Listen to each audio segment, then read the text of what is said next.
doesn't breed predators, it breeds monsters. The Galactic Council scoffed at humanity's arrogance. To them, Earth's apex predators, lions, wolves, even great white sharks, were laughable relics compared to the engineered beasts of 1,000 worlds. But when the human ambassador queued up a shaky, grainy zoo security feed, the laughter died. What they saw wasn't just an animal, it was raw, untamed savagery, a creature born of Earth's brutal lessons in survival.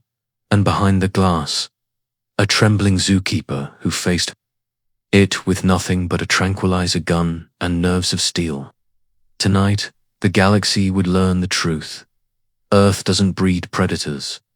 It breeds monsters inside the vast marble amphitheater of the Galactic Council. Cold starlight streams through crystalline panels, illuminating tiers of alien dignitaries in their shimmering robes and iridescent carapaces. They lounge like bored aristocrats, their multifaceted eyes and scaled lips curling with derision. The echo of translated laughter bounces off the vaulted dome as holograms flicker above the center, dais monstrous creatures, bred on far-flung worlds, genetically. Perfected psi-hounds with acid breath, serpentine leviathans with mind-link packs. Each projection is more terrifying than the last. A gauntlet thrown at Earth's claim to share the Council's defensive secrets at the very bottom of the chamber. Behind a simple obsidian podium stands Ambassador Thomas Reeves. His uniform is standard Earth envoy attire, but the medals pinned to his chest glint with a human history of wars and survival that these smug aliens will never understand. He grips the podium with a white-knuckled hand, his weathered face unreadable. A faint tremor runs through his damaged leg, half hidden by the shadows. Above him, the assembled species hiss and click in mock applause, toasting each new monstrosity. Displayed. Reeves clears his throat, his voice low but steady. "You've shown us your engineered nightmares. Very impressive," he says, the translator echoing in 50 tongues. He lifts a single data rod and slots it into the Council's projector. "Now, watch ours." A shaky, grainy feed blooms in the air. An unremarkable Earth zoo on a rainy afternoon. Drizzle patters on plexiglass enclosures. Families shuffle past with umbrellas. The Council's sneers return. This is Earth's proof. A child's playground. But then the camera swings to a massive steel cage, the Kodiak bear exhibit. Through the drizzle, the gate stands ajar, creaking ominously. Inside, a shadow moves. The bear steps out, muscle and fury wrapped in ragged fur, eyes burning with a hunger older than civilization. The Council's whispers hush. Something primal crawls down their spines. Then they see her, a lone zookeeper in a drenched uniform, boots slipping in the mud.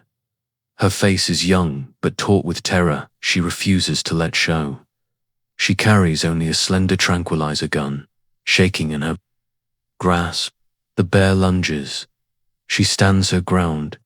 The chamber's ambient hum dies as 1,000 alien hearts beat in sync with hers. A flick of static, a roar that rattles the Council's bones. Reeves lets the footage hang there, frozen on the moment of human defiance, the frail figure staring down a monster shaped by Earth's relentless brutality. His eyes sweep the now sealant amphitheater. "You call us primitives," Reeves says, voice low, each word an indictment. "But we don't just breed predators, we survive them, we tame them, we become them." The tension snaps like a wire ready to whip. Tonight, for the first time, the galaxy glimpses the savage heartbeat that forged humanity and realizes they may have awakened something far worse than any lab-grown beast. The grainy feed crackles back to life, the sign flickering into view. Beneath a dripping canopy, Kodiak bear, Ursus arctos medendorfi. The name means nothing to most species present, but they smirk at the sight to them. A bear is an awkward, shaggy brute, primitive compared to the engineered monstrosities bred in their gin vats. Somewhere, a reptilian noble snorts, the hiss echoing through the cavernous chamber. The camera jerks as a gust of wind rattles the enclosure gate. Its heavy steel latch undone. A rusted hinge creaks open, unnoticed by a family just yards away, children pointing at nothing, giggling. Then, like a shadow uncoiling from the forest's edge, the bear emerges hulking shoulders, fur matted with damp leaves and flecks of mud, eyes glassy with the wild fear that only captivity breeds. A child screams off camera, a shrill wail that pierces even the council's hard silence. Panic infects the feed as people scatter, umbrellas upturned, plastic rain, ponchos whipping. In the wind. The bear doesn't hesitate, it lumbers forward, testing its freedom. Swatting aside a flimsy maintenance barrier like a child crushing a paper toy. Metal clangs echoing through the corridor that feeds behind the exhibit. Through the chaos appears Ellie Grant, her nama tag half ripped, her boots slipping on slick concrete. Barely 22 eyes, wide but refusing to blink. She's breathing hard, but she doesn't run. She raises a gloved hand, voice calm despite the radio mic's hiss of static. Control, this is Grant. We've got a breach. I need the corridor. Sealed, now. Repeat, I need, but there's no answer. The door locks flash red, jammed. She lifts the tranquilizer gun, its barrel no thicker than her wrist. The bear sniffs the air, catching her scent, its hackles bristling under the dim security light. For a heartbeat, the feed catches her face, pale, freckles drenched in rain and sweat, and the council can almost taste the terror she swallows down, behind the glass. Alien warlords shift in their seats.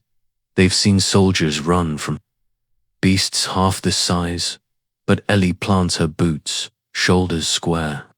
Her hand trembles as she whispers, "Easy, big guy, easy."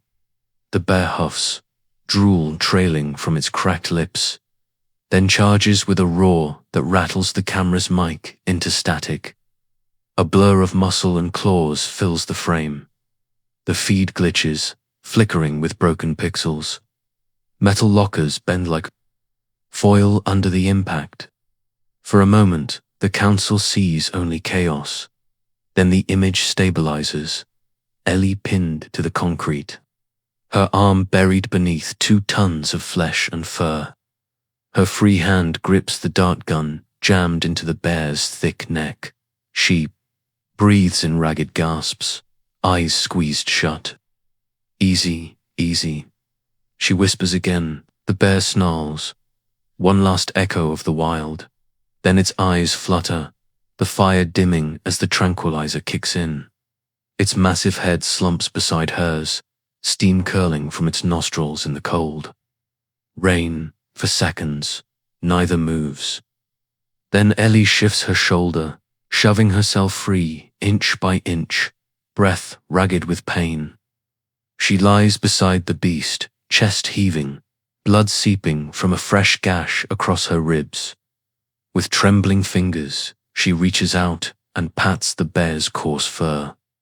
A silent promise that not every monster must die.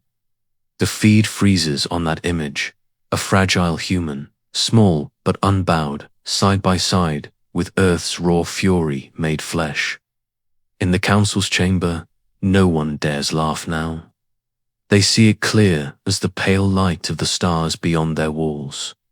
Earth's predators are terrifying, but the humans who stand unflinching before them are the real monsters to fear.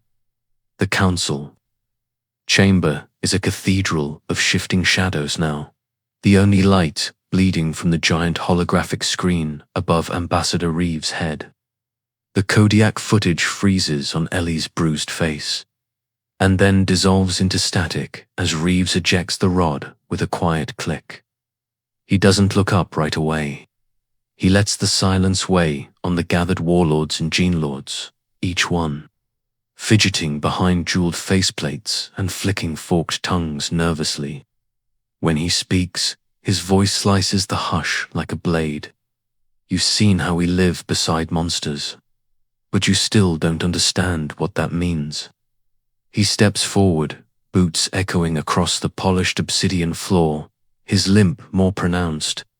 Now, under the harsh blue lights, a flick of his wrist loads a second file. This one, grainier, darker. The hologram flickers to life above him, a view from a hidden camera, its lens slick with jungle mist. In ghostly black and white, two figures emerge, pulse rifles glinting under a canopy alive with distant shrieks. Poachers, whispered rumors turned real. They stalk forward, boots squelching in mud that hides every tooth waiting to bite. The council shifts uncomfortably. Predation to them is an arena, clean, controlled, claws sharpened for show.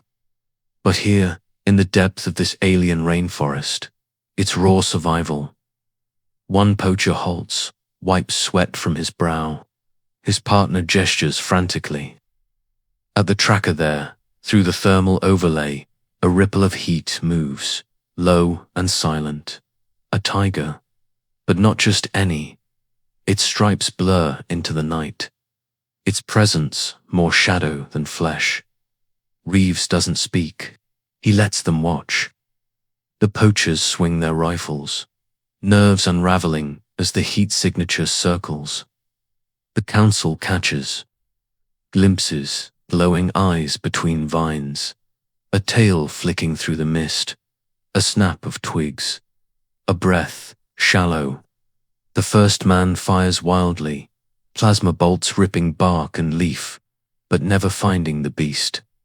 The second man tries to back away, his boots skidding. The council's heartbeats thrum in synchrony with the feed's low static. Then, a blur. Fangs, a roar that doesn't just come from the tiger, but from the deep, ancient pulse of Earth itself. One man goes down screaming.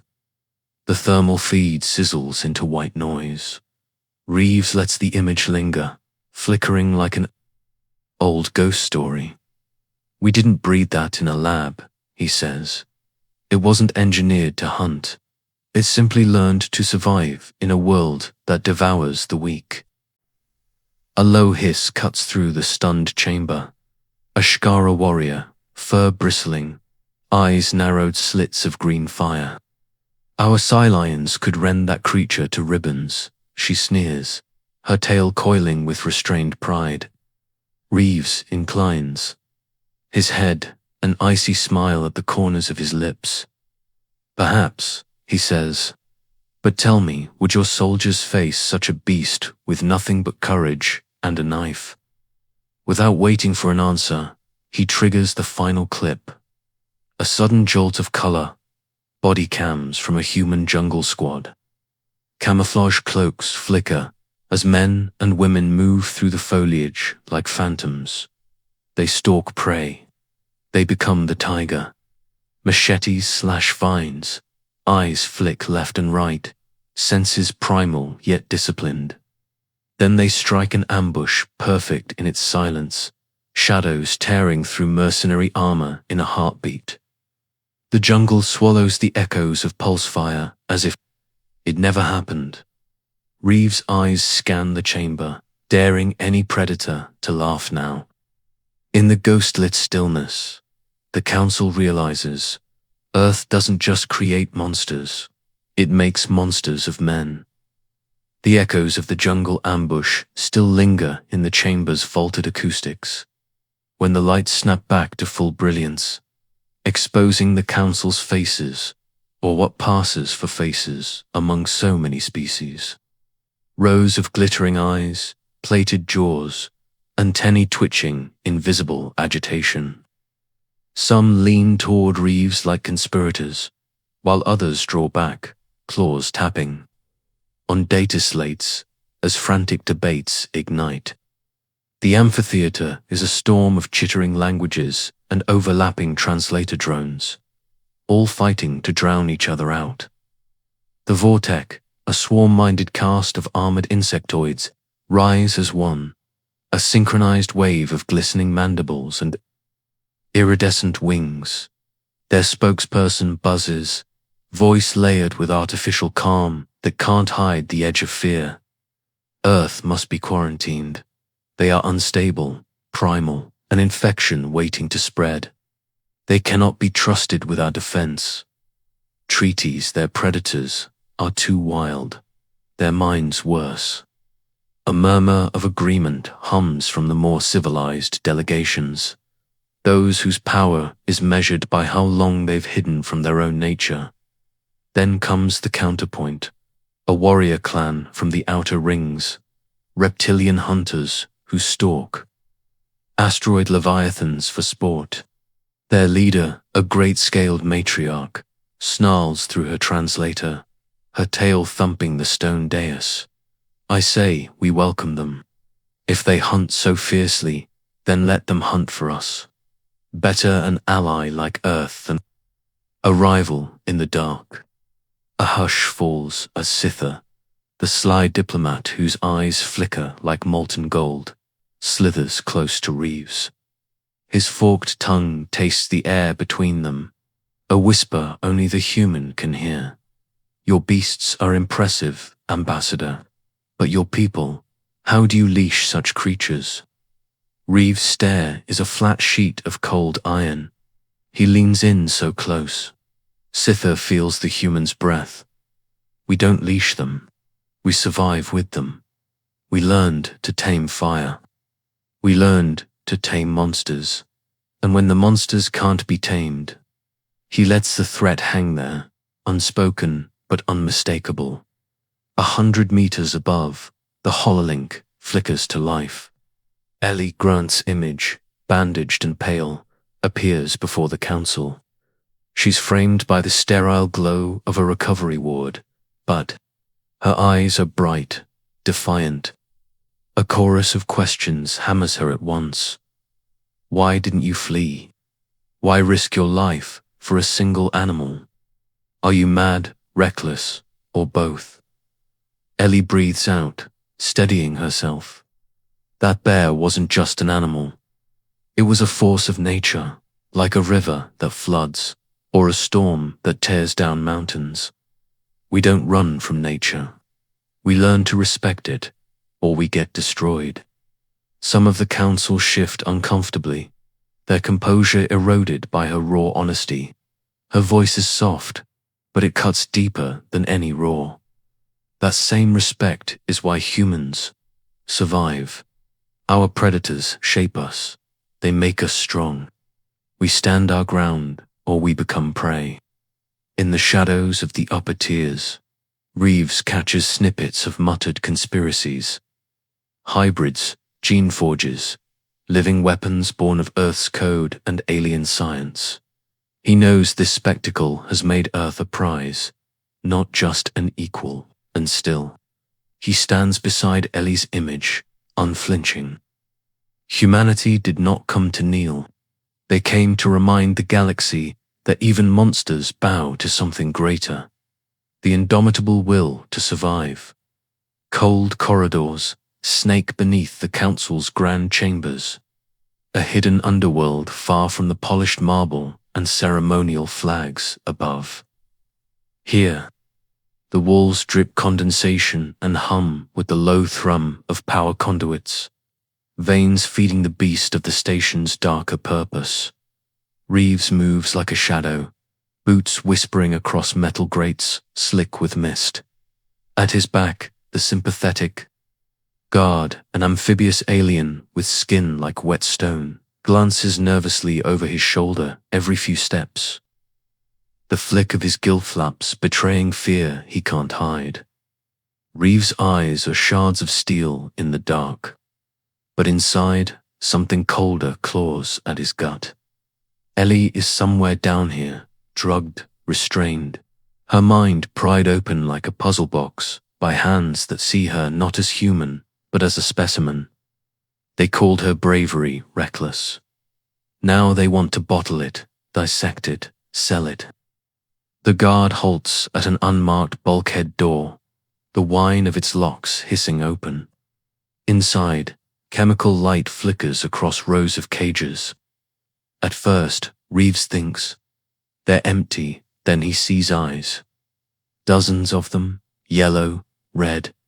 Pupils, vertical, glassy with pain and madness. The smell hits next, copper and antiseptic and wet fur. Hybrid horrors, some half-formed, some breathing but broken.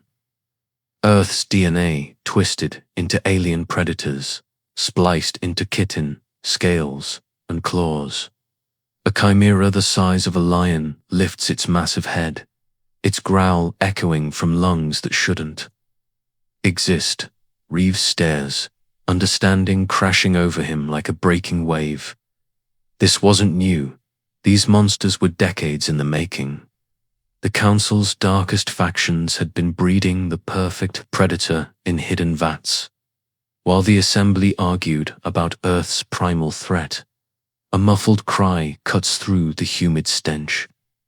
Reeves pushes deeper, past twitching tails and snouts, pressed through rusting bars until he finds her, Ellie strapped to a cold slab under a halo of surgical lights, electrodes pressed against her temples. A technician, for arms tipped in cruel syringes, freezes mid-injection. Reeves doesn't hesitate. His sidearm spits to muffled pulses of plasma. The technician's head dissolves in a hiss of steam. Ellie's eyes flutter open as Reeves rips the restraints free. She tries to stand, her legs buckling.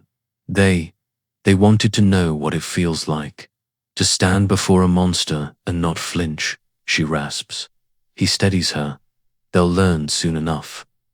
The alarms begin then, distant klaxons rolling, like thunder through the iron bones of the underbelly. Guards pour in, weapons raised, jaws split in snarls. But Reeves is already ahead of them. He punches open the cages. Locks clatter to the floor. Beasts bred for the hunt, tortured for perfection, slip out like living nightmares. Screams bounce down the corridor as fangs meet flesh. Ellie staggers beside Reeves, eyes wide as a six-legged hybrid pins a guard to the wall with one swipe. We did this, she breathes. No, Reeves snarls, dragging her toward the shuttle bay. They did, and now they'll choke on their own monsters. They burst onto the hangar deck as the hybrids roar behind them, tearing down catwalks and control rooms. Emergency sirens strobe red light over the shuttle's hull. Inside the cockpit, Ellie straps in, her eyes locked on the chaos as the engines whine to life. We showed them our predators, she says, voice a raw whisper. Reeves grips the throttle, eyes on the void. But they didn't see the real monster. He finishes for her. Ellie turns, bloodied but unbroken, a fire in her gaze that would cow any apex beast, us. The shuttle rips away from the burning station, leaving behind only metal corridors slick with blood, proof that Earth's true predator is and always has been human. Earth's skies burn with the light of 1,000 relays as the footage spreads. The zoo security clip, the jungle poachers, the council's bloodied halls.